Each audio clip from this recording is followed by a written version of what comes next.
and how expensive unis are as well. You really want to get as much out as you can, really.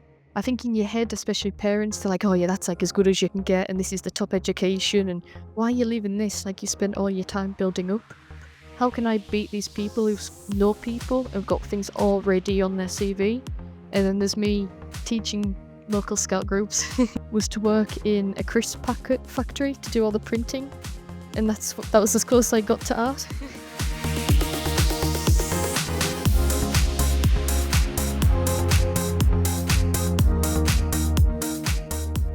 Nicole grew up in a working class town in northern England where engineering was the expected path, but she had other ideas. After dropping out of university, she found her way through an online animation course, built experience from scratch, and landed her first industry job through persistence and networking. Now a BAFTA member and a local role model, Nicole proves that talent and determination can break through any barrier. How you doing, Nicole? Welcome to the show. Are you okay? I'm doing well, thank you. How are you? Yeah, not too bad, not too bad. Hope everything's all good there. Weather's good. It's all Oh yeah, it's really, good. really warm, so I'm very happy. I haven't brought the rain with me. That's all right. So, yeah, could you tell us a little bit about yourself and what it is that you currently do? What's your role? Yeah, so I'm a 3D animator in video games. That's like my section of the industry. So I can do, say, like characters moving, which is gameplay. So when you move the controller and you see the character move, attack, or anything like that, so that's gameplay. So I do that side of things. But also I can do cinematics. So when you see a cutscene or I guess like the big build up for a big epic battle, I could do that side of things as well. And something that I've started to learn is rigging. So rigging is like putting the bones in characters to then tell it to move. So I guess understanding a little more of the pipeline as well. So there's maybe extra rules people wouldn't think about that goes into it, or extra things people can do, which is really fun.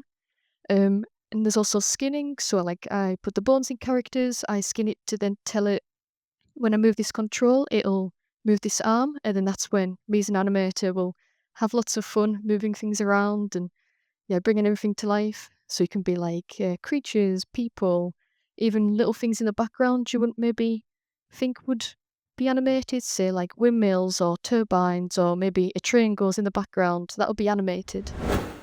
Yeah, this series is about like working classes and those from those social economic backgrounds.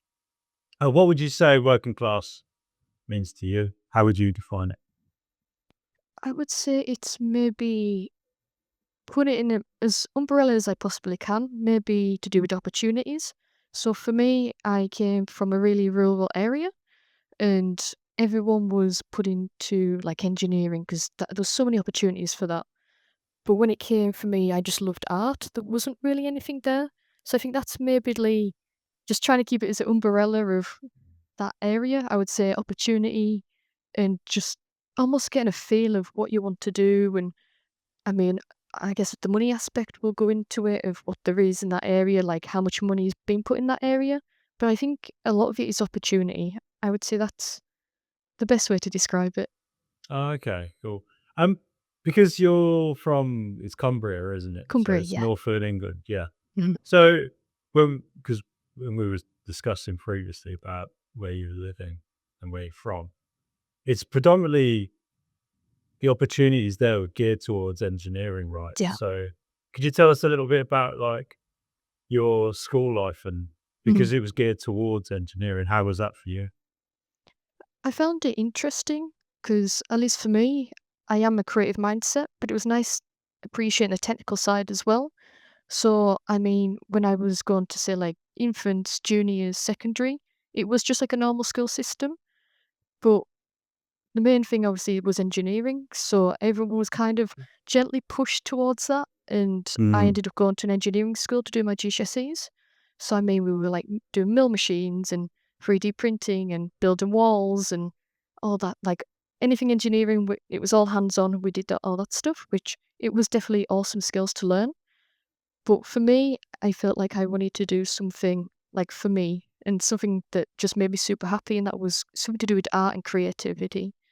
And the school for me had no art. There wasn't any art classes or anything like that. So for me, it was thinking, okay, is there any after school clubs or is there any art classes, just local, anything at all? And there just wasn't. So I think growing up, I just taught myself anything. So I mean, especially now we have YouTube, which is awesome. So if you could just research how do you draw this, then now there's a video for that. Or if you can get your hands on a book, like things like that really helped. I mean, I was obsessed with, say, like manga and anime, and I used to just get the Yep. books and just copy the drawing. And that was my way of learning to draw. I just copied and I guess fumbled my way through it, trying to understand what Yeah. was going on. And because there was no one there saying, oh, you draw this because of this. So I think, and I guess me looking back now, I know, I mean, animation, the technical side actually really helped in a Yeah. way. Yeah. Because in my school, we were doing 3D printing and I absolutely loved it. I was like, "Oh, I can 3D print dragons," and I mean, everyone was doing, like, cogs and components, and there's me with, like, dinosaurs and dragons, so, I think that side of it I found so fascinating, and I think now there's more access to, say, 3D printing, so at least people can try it out almost. It's having Yeah. the opportunity to try things out and go, "Actually, I don't really like this," so, "Actually, this is really cool." So I think that's maybe as well with, like, I guess a deprived area is like trying out different things to then almost find what you like rather than being forced Mm. into something that you turns out you're not a big fan of, but you Yeah. don't really have a choice. As you mentioned, with working class, it talks you feel like it's about opportunity. But I Yeah. suppose because your education, there was no real art, and you were kind of forced towards going the engineering route. Mhm. You kind of get shoehorned into a career that you might not necessarily want to go down.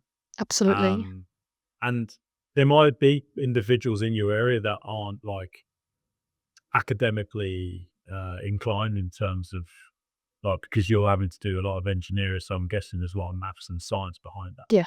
So you might have individuals that are naturally quite creative and their Mhm. minds work slightly differently. But if there are opportunities where they're not allowing to have art within the school, it kind of puts a lot of people at a disadvantage. And then it Yeah. becomes not even a case of if you are full working class background, Mhm. it just makes it difficult. And then, yeah, so you having to seek these things out for yourself, I suppose that's testament to yourself then really, isn't it?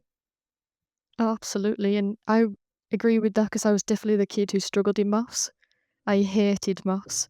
Just numbers, I couldn't get it in my head, but when it came to, say, English literature and creative side, I was all Yeah. over it.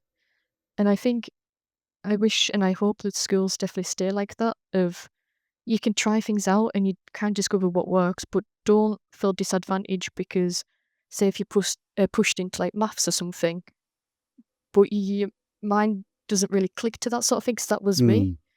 But then you kind of put lower down, but it doesn't mean you're dumb or anything. It's just Yeah. you're more focused towards this side, and then you would just excel. Yeah. Yeah. Yeah, no, because like it was interesting when we've spoken before, you talked about how you went to university Mhm. and then it didn't quite work out for you. Could you tell Mhm. us a little bit about that and how you managed to get to university in the first instance if there wasn't no art at Absolutely. school yet?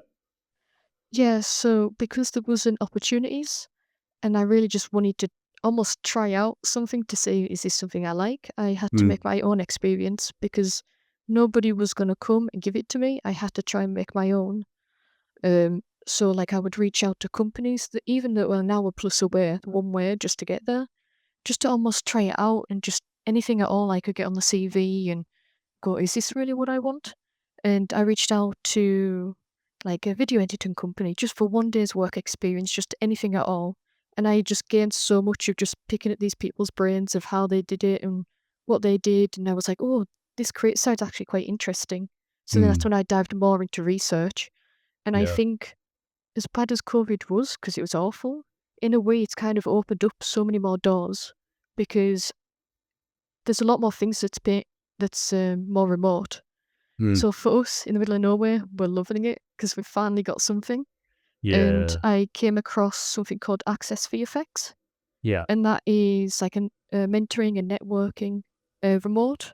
And for me, I wanted to go straight in animation. This was like a little bit later on when I discovered I really liked animation. Yeah. Um, and that was huge. That was what then led on to my very, very, very first work. And that was just by researching, and also I even discovered that through an online like animation festival that I just came across, and it was Yeah. online because of COVID. But I wouldn't have got that knowledge or even then discovered Access VFX to then get my first job if it wasn't like online, because it would have been so far away to access. Because I think a major thing as well, like for me, lots of people don't realize how far away things are. So I know, like for me, it takes me an hour from my house to drive to the motorway, and that's just to reach the Yeah. motorway. And people here are like, it takes me 5 minutes. I think little things like that people maybe don't realize. And if Mhm. we can have more things that are accessible for everyone, and I think having things online is super good, and I really hope that continues. Yeah. So, yeah, you mentioned you travel like an hour away. So, are you Mhm. currently you're not in Cumbria now, are you? You're No, I've recently relocated, so oh, I'm now okay. closer to things, so I'm very Yeah. happy. So, I guess so when you went to university, it was Mhm. Preston University, wasn't it? And then Yeah, yeah. you dropped out. Mhm. Um, what was the reason you dropped out? And yeah, because you end up doing a course, an online short Mhm. course, wasn't it? So yeah, what was the reason behind that? Why did you drop out? So, yeah, I went to was like, "Oh, finally I can, like, do art every day, and I'm gonna learn so much, and it's gonna be awesome." Like, I guess finally having the experience to actually get taught something. So Mm. I was just wanting to get stuck in and just learn everything. And for the first part, it was, like, awesome of I was discovering all these different areas of animation, and I was just learning so much. But then once I kind of found, oh, I really like 3D, this is what I want to do, I've discovered and almost again with the opportunities of Mm. trying things out. And then once I've tried them all out, I'm like, that's what I want to do because I enjoy it. It's awesome. And then I remember going to my mentor or lecturer and saying, hey, I really want to do 3D. This is my thing. And he's like, yeah, we'll teach you it. And in the full year, we actually only had a single class, like one single day class doing 3D, which is not good. And especially the amount of money and how expensive unis are as well. You really want to get as much out as you can, really. And especially for me, it was finally the chance to do anything art and learn it rather than just teach myself. So I Mm. felt a bit let down of I've worked basically my butt off to try and get here, Yeah, and then yeah, now I know what I wanna do, and it's like, this is what I wanna focus on. I mean, I didn't know it was games, it could have been feature and TV, just yeah. 3D was my bread and butter. I just really wanted to do that, but there just wasn't much support. Mm. And I found, um, even when we're doing lectures, the lecturer would give us, like, the task, but then would disappear, and we just wouldn't see him for the rest of the day. He just disappeared from the class.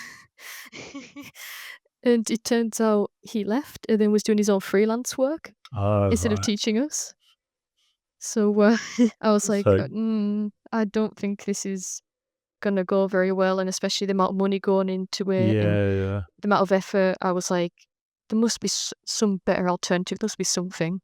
And that's when I was researching like crazy again, and I discovered this online animation school, and that honestly changed everything.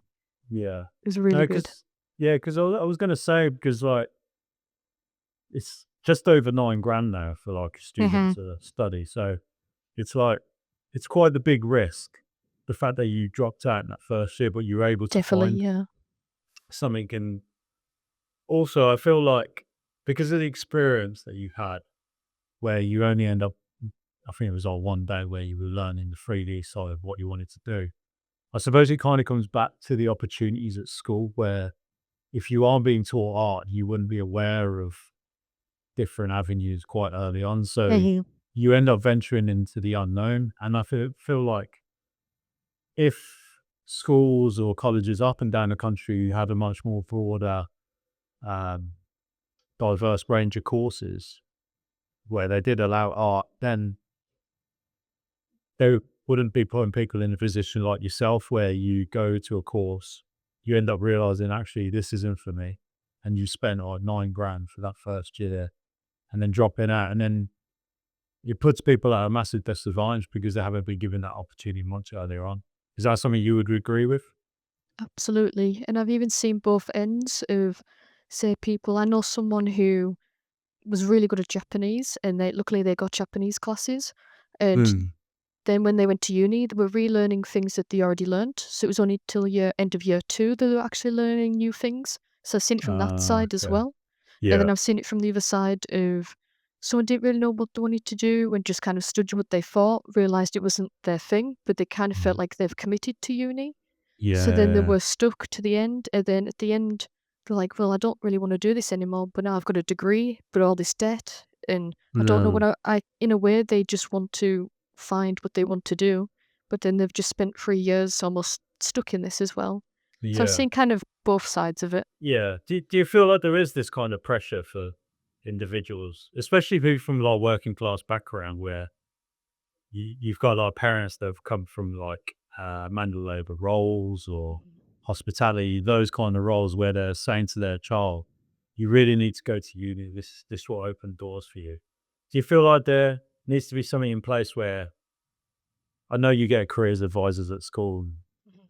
they kind of say, "Oh, there's these options," but it feels like there might need to be something. It's like know how people have gap years. Mhm. Like for me, for instance, I never wanted to go to uni, so I took a year out just working in retail. And whilst I was at retail, I kind of realized this isn't for me. And luckily for me, I was still in contact with one of my old teachers. And yeah, I learned a little bit about what I wanted to do. So do you feel like there needs to be kind of this buffer before people go to university where people kind of find out a little bit more about themselves and actually is education really for them? Because education now is up until 18, I think. Right, okay. Yeah. Mhm. I think if there's a way you can get work experience, maybe. I know this again maybe links back to the working class of, well, you want experience, but it's not Mm. there.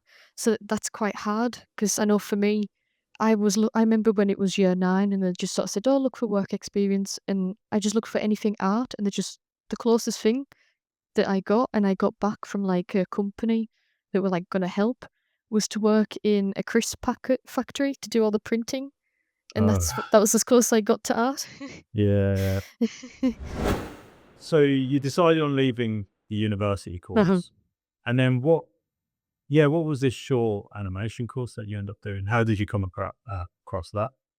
So how I came across that was a bit of YouTube and research because I was just, I guess, so lost because I wasn't happy with uni. It was like, so what am I supposed to do? And I mean, there wasn't really anybody to ask.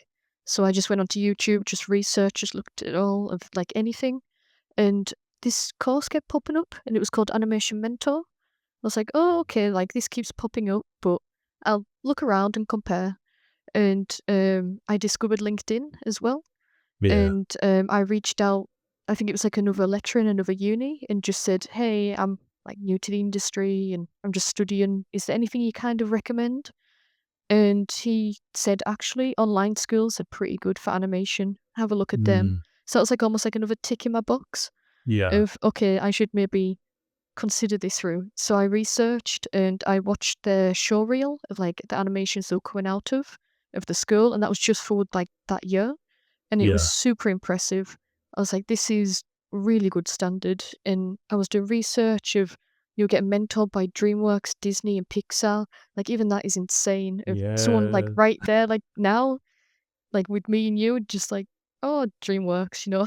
Yeah. And No, it's especially top having stuff. like no art, no anything, and all of a sudden there's someone from DreamWorks or Disney right there. That blew my mind, and I was like, okay, yeah, this is Yeah. sounds so much better than uni, and it worked out because it was a shorter course, it was Yeah. cheaper, and then you were going to be better at the end of it.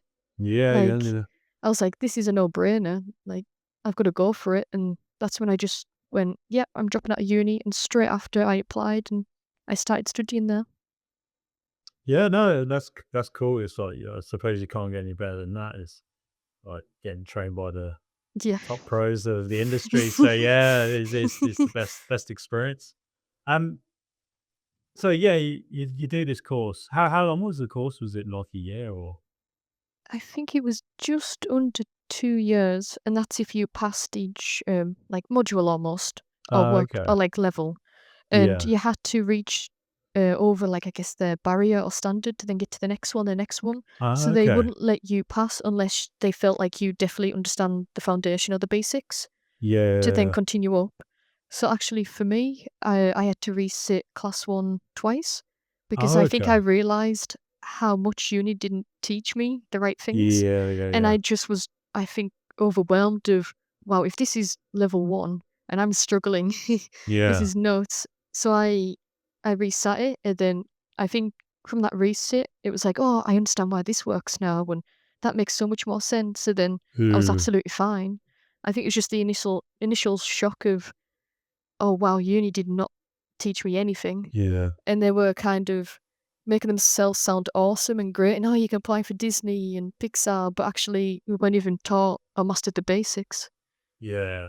So I guess, like, you found a lot of value in doing this short course compared Mhm. to the uni. Because there's always that risk, isn't it? If you leave some education or training provider, whatever, and then go Mhm. to something else, you never quite know if that's going to be the Mhm. right thing for you. But you, by the sounds of it, it locked out for you. How were your parents about it when you told them? How did they feel? Were they a bit more? Were they quite anxious about the idea of you leaving university to then do this short course? I think they were a bit anxious, but also a bit, like, worried of I mean, university's supposed to be, like I think in your head, especially parents, they're like, "Oh, yeah, that's, like, as good as you can get, and this is the top Yeah. education, and why are you leaving this? Like, you spent all your time building up." So what we decided of actually doing was I was feeling a bit unhappy even by Christmas of the first Ooh. year, and this was starting, like, the September, and, they said, "Okay, well, what you should do is for the last term, do uni," because, I mean, to be honest, we weren't really doing a lot at uni. So I was in my dorm at uni for the last term, studying at this school for, like, the Oh, first okay. class, and almost doing a Yeah. bit of both to try it out but not commit. Yeah. So I think that was, like, our safety net of if it actually wasn't that good, then I'll just stay at uni, but if it was so much better, then yeah, we'll leave it. Oh, okay. And I So think yeah, it's a calculated risk, but yeah, you were able to do it because you were still studying at the university. yeah, I think in a way it was kind of bad because I had so much free time at uni because there wasn't a lot of classes and courses, and to be honest, the Mm. lecturer just disappeared, which isn't obviously great, but Yeah. it meant I had so much more like free time. So Yeah. then I used that like as efficiently as I could and almost try it out. So in terms of like getting actual work experience and stuff like that, because you are based in Cumbria and like you said, there's no opportunities. Yeah. What kind of things did you have to do to get the work experience and stuff like that? The best way to describe it is baby steps. You have to try and Mm. make your own experience because it's not going to come to you. Yeah. So literally anything at all that I could get art related, I was on it. So even little things, I used to volunteer for a scout group, just like a local scout. And Mm. I was asked, can you take in charge of just one night of any activity? So I was like, right, we're doing animation related, anything at all. So even like little things of drawing classes. And I found out an older woman round the corner knew how to paint watercolor. And I was Okay. like, right, it'll give her company and I get to learn how to paint. So I knocked Yeah. on her door and she was probably like, who's this random kid? And I just sort of asked and says, "Hey, can you teach me how to paint?" She's like, "Yeah, yeah." So every week for what was it, 2 years? I'd Oh, just go around the okay. corner and she would just teach me how to draw and paint. And also one day she was just like cleaning out her cupboard and she pulled out an animation book and went, "Do you want it?" And that was like, Ah, there's a really good book called The Animation Survival Guide, which I yeah. recommend for anyone who wants to learn it. And she just gave me that book, and that was, like, my very first anything animation related book or anything, Mm. and I learned even so much just studying that book inside out, backwards, forwards. So that was, like, the initial anything I could get. Just twist it and get it to what you kind of want. In a way, Yeah. that's also sampling as well. Yeah. And then, yeah, that's when I came across Access VFX. So it Yeah. was just, I think it was called Animex. It's a animation festival online from Ah, Teesside okay. Uni, and they Yeah. did it online for COVID. And yeah, I was just listening in, taking notes, and that's when they mentioned Access VFX. Yeah, So I yeah. jumped straight on that, and then all of a sudden I had a mentor from Blue Zoo, which is nuts again. Yeah, yeah, So yeah. right No, there. quite a big company, yeah. Yeah, so I was, like, super humbled of just getting that, and then, yeah, I was working on just animations, getting feedback, and then that was my first almost mentor, and then getting my first reel, just anything at all.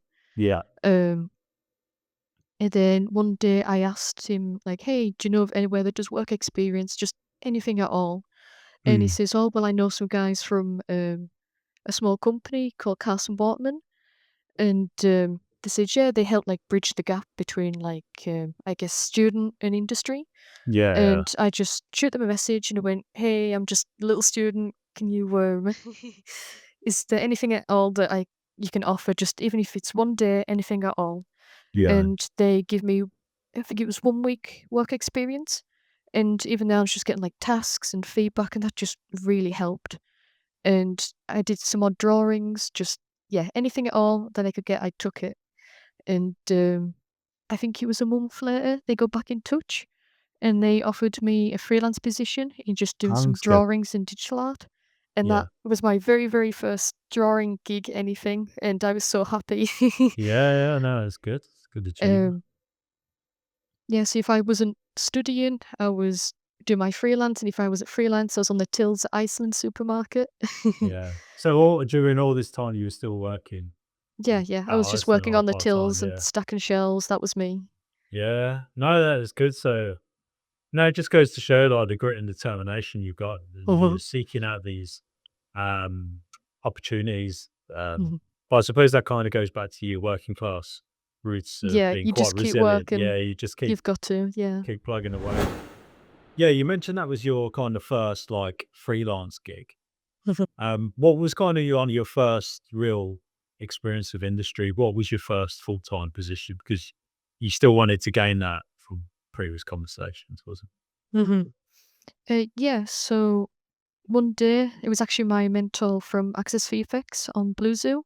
He said, "Oh, just keep an eye on this website called Into Games, it? and they do events and talks." I was like, "Okay, yeah, yeah, I'll keep an eye on it." And then one day I just had a look, and then there was a workshop that just popped up for CVs and just giving, like, advice of how to Mm. structure it, and it was from the actual recruiters.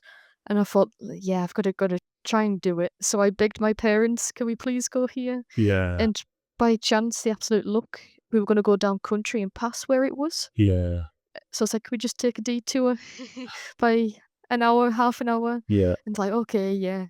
So we went, and I remember I walked in, and there was pieces of paper with all the different companies listed. There was like Ubisoft and all the big names. Yeah. And I thought, well, it's a CV workshop, and you've got like Ubisoft.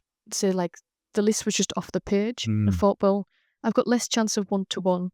So then I looked at I guess the smaller companies Yeah. are not as interested by other people, and I spotted Electric Square Lively, and there was only say 3 names on there. So I thought, yep, I'll sign up to that one. Ooh.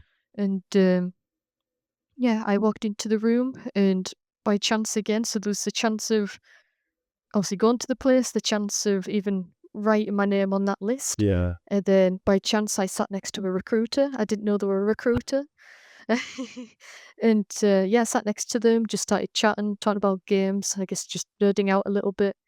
And I had something I was doing as well was back to like teaching myself how to draw. I was Yeah. learning how to do digital art as well. Okay. So I actually just printed out my digital art just on normal printing paper, and I just showed them, saying like, "Oh, I do this, and I can draw this." And I also showed the CV that was like teaching the kids how to draw in the scout hut Yeah. and just little things like that.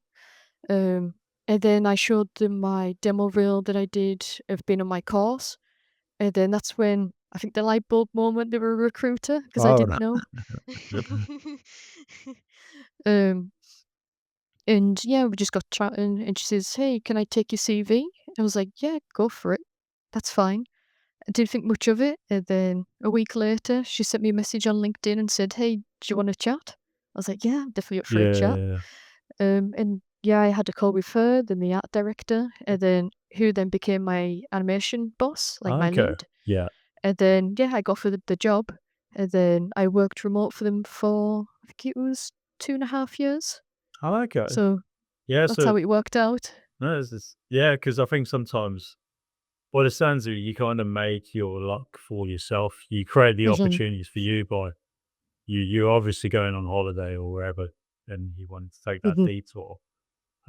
So yeah, you're creating these opportunities, and I feel like from what you said, you looked at the different companies and how many people were seeing how many, mhm, and by the fact you looked at this one that only had three people's names, mhm, it clearly made that opportunity for yourself. So, but again, I think it does come back to our working class backgrounds where you probably look at things differently. Where actually, this isn't just going to be given to me. I need to kind of mhm, fight for this. I need to kind of seek these opportunities out for myself.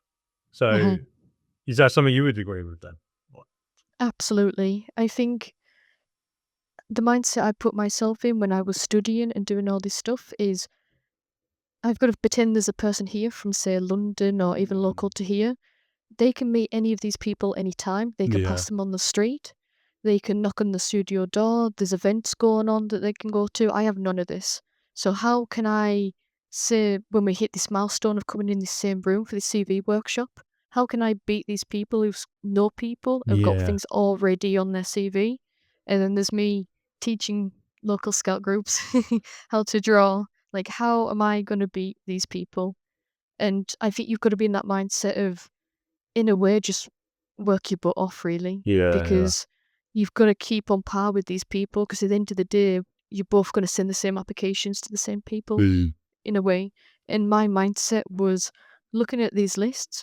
You don't want to follow the crowd because everyone's gone there. Yeah, So how yeah, can I get in or get my foot in the door that's a bit unique and different? Because maybe later on I could go there. It just might not be straight away. yeah, And in a way, you're not fighting over other people to get that opportunity. When, say, if that was a list of 15, you're fighting 15 people. But then I yeah, thought, well, there's two others that I'm fighting. Like, it's a no brainer. And I'm still getting like knowledge that really helps. yeah, And in a way, that helped me get the job because I remember walking out the CV workshop room and looking at the other one. And they were doing just like a talk because there was so many people, they didn't have enough seats yeah, and they were just stood there watching. And I thought, if I followed the crowd and went in that room, I wouldn't have got that. I wouldn't have got in the yeah. industry. So I No, think you just gotta be unique and just go with your gut and don't yeah. follow the crowd. No, no, I completely agree with that, and I think, yeah, the fact that you said you saw the other talk, it was a talk as opposed to a one-to-one with you Mhm. discussing your CV. Because you mentioned that this first role was remote, Mhm. I suppose that gave you the financial freedom to then be able to save. I'm guessing you were staying at home and you could then Mhm. save up. Oh, Yeah. absolutely.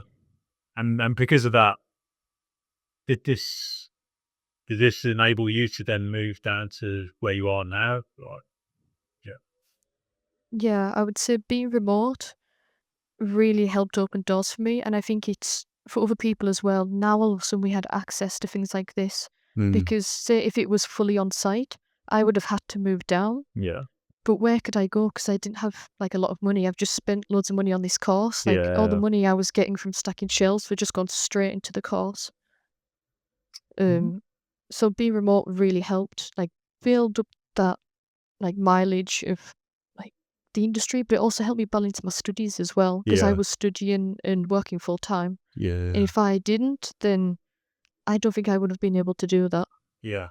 So, yeah, because of the remote working, are you finding it still ongoing? Do you still see companies doing remote work, or are companies asking people to come back into the office, especially your industry?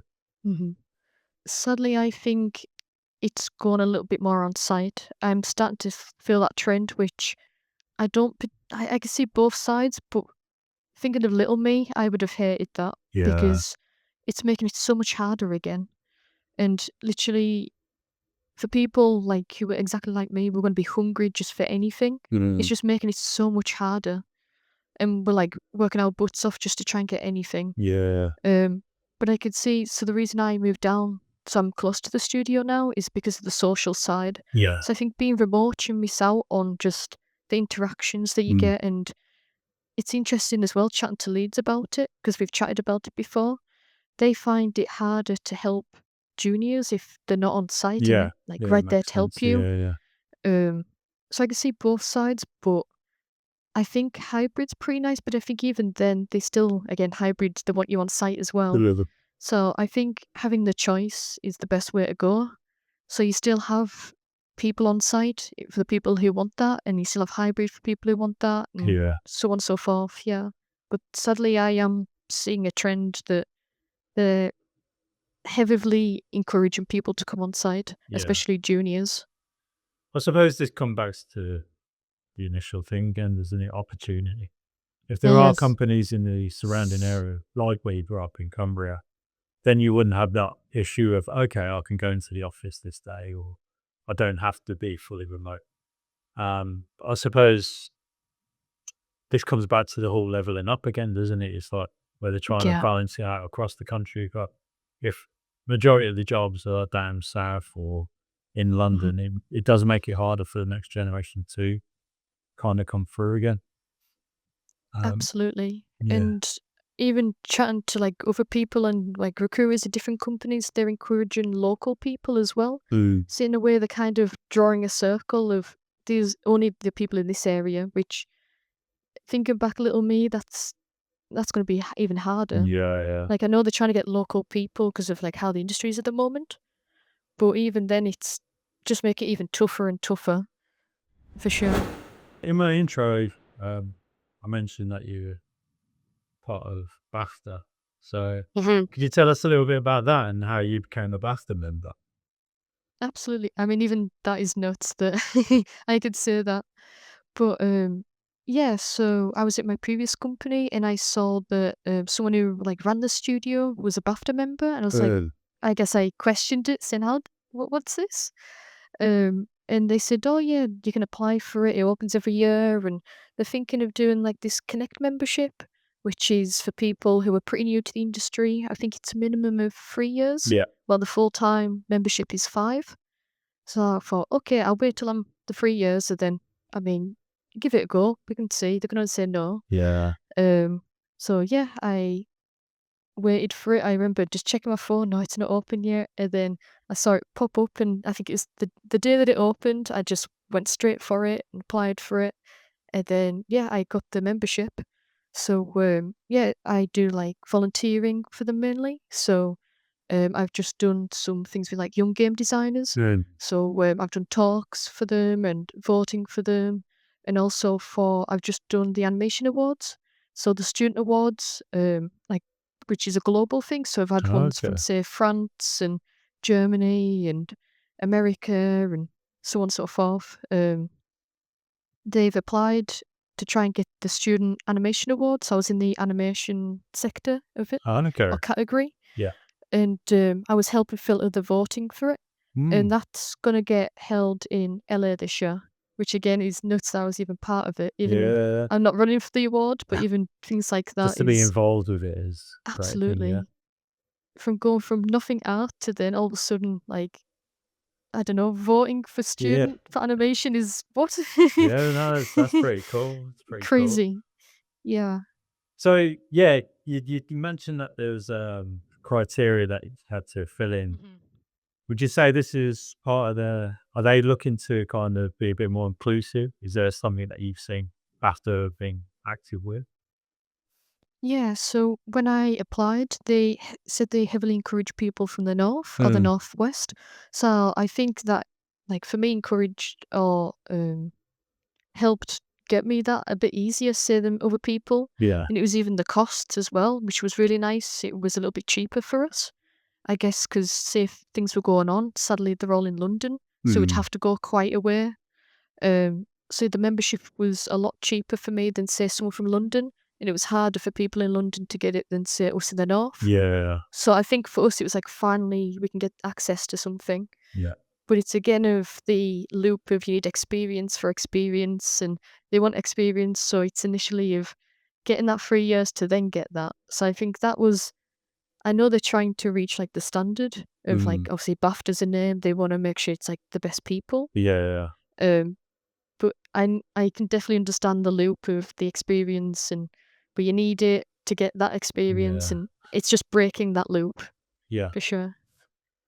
No, that's good that they're being a bit more active with it. And because you are from Cumbria and everyone in your area tends to kind of go the engineering route, what do the local people or people that you know think about you and your achievements going into the industry and breaking away from what everyone else does in Cumbria?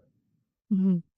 I would say at the start they all thought I was a bit nuts Mm, because they're like, Why are you doing this? You literally got like this super stable career." And I was quite academic, so my grades were pretty good that I could definitely apply to these places. yeah.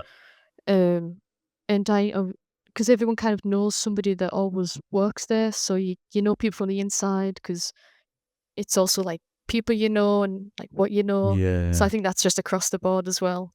And yeah, I would say at the start thought, "Oh, I'm going to uni just, just have fun and do it while I can, and then actually take, I guess, a serious career." Um, but then I think once I started to get experience, and then I got my job, I think people clicked, was like, "Oh, wow, this is actually a job." Like, Yeah. I think in their own way, they didn't, like, I guess young people as well wouldn't realize this is a job Yeah. because they don't know it's a job. So they can't, like, I guess, influence them and Yeah. say, Yeah. "Hey, Yeah. this is actually a thing that you can do." So, I mean, they were skeptical and people were unsure, but then all of a sudden that I broke that and Yeah. I did it, I found that people actually came to me asking me, "How the heck did you do this?" And then were asking me how I did it, and I was like breaking down. And I've even had students, so one of them really wants to be a concept artist. Yeah. I didn't even know them, and they just found out about me through like a friend of a friend of a friend, and Yeah. my mum's dinner lady friend, or um, so I had like someone who would be a concept artist and they've gone to like uni or something to study it, and they were asking like how I did it and, "Oh, do you know companies that look for work experience?" Mm. So I was given contacts and links and networking. So it was almost like I was the gap finally of something to Yes, there's something different. get their way Yeah. in, yeah. And even it was really nice. There was someone I met who really wanted to be a photographer. Mm. So he got forced down the engineering route. He did a bit of photography, but nothing was kind of catching on. And he came up to me and he was like, "Honestly, I could shake your hand of just having the guts to do it Mm. because I guess there just isn't much of a market for it as well." So it didn't catch on for him, photography. For Yeah. example, I was just so competitive that he just couldn't keep up. And he was like, "The fact that you've managed to do it, like that's nuts, like massive respect." Yeah. So I think it went from people were unsure, but all of a sudden people were like, "Wow, okay, this is like Yeah. something else. This is possible." And that was really nice to see. If like almost saying, "This is you can do it. You just gotta not follow the crowd. Just do what you want to do. You just Yeah. gotta Yeah. work a bit harder." And it is tough, but now you're gonna be doing something you really love, which is yeah, it's super rewarding. Yeah. Well, I suppose you know a bit of a local legend, and Oh, uh, well, well, modest. but I suppose this is the thing now because you're the one that's kind of broken that barrier. You're the one that's kind of shown to the others. Yeah, Mhm. there is opportunity. You can do it, and you're the prime example of that now. And I suppose you can be the one that leads the way. And who knows, Mhm. there might be a whole bunch of talent that comes from Cumbria for Absolutely. future projects and stuff within your industry or film or whatever.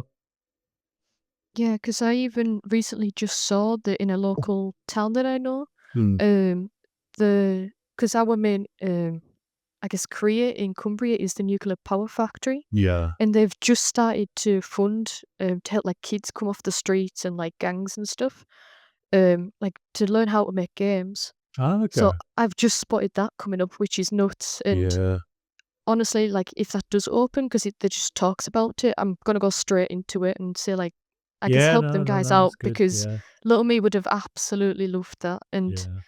yeah, No, that's good. Yeah. And I hope you can be quite an inspiration if you do get to see these individuals and oh, yeah, absolutely. just hearing about your story and just showing that there is opportunity out there. I Mhm. think it can only be for the good.